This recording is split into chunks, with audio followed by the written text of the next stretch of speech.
बातमी आहे टोल संदर्भातली। नोटबंदीनंतर वारंवार टोल माफी मिळाल्यानंतर उद्या मध्यरात्रीपासून पुन्हा देशभरामध्ये टोलचा झोल सुरू होणार आहे। सुट्या पैशांचा प्रश्न सोडवण्यासाठी टोलची कुपन देण्याचा विचार केंद्रीय रस्ते विकास मंत्रालयातर्फे सुरू आहे।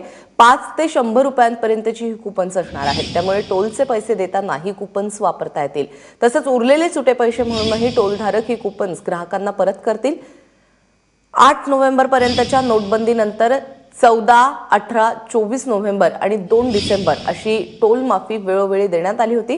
मात्र आता 2 डिसेंबर नंतर रात्री 12 नंतर ही टोल झोल जी आहे किंवा टोलधाड जी आहे ती पुन्हा एकदा सुरू होणार आहे। भारती सहस्त्रबुद्धे आपल्यासोबत आहे। भारती, नेमका हा निर्णय काय आहे आणि ही कुपन्स कुठे मिळणार आहेत लोकांना? उद्या मध्यरात्रीनंतर जेव्हा टोल सुरू होतील पुन्हा, तेव्हा नक्की कसे पैसे घ्यायचे हा सगळा प्रश्न आहे रोड मिनिस्ट्री समोर। आणि म्हणूनच ह्या दोन गोष्टी आता केल्या जाण्याची शक्यता आहे। एक तर स्वाईप मशीन्स लावल्या जाणार आहेत, म्हणजे तुमच्याजवळ जर तेवढी पुरेशी चिल्लर नसेल, कॅश नसेल, तर तुम्ही तुमचं कार्ड स्वाईप करून टोल भरू शकता। आणि दुसरं, वेळ वाचवण्यासाठी साधारण 5 रुपये, 10 रुपये, 20 रुपये, 100 रुपये असे कुपन्स टोल नाक्यांवरच ठेवले जातील।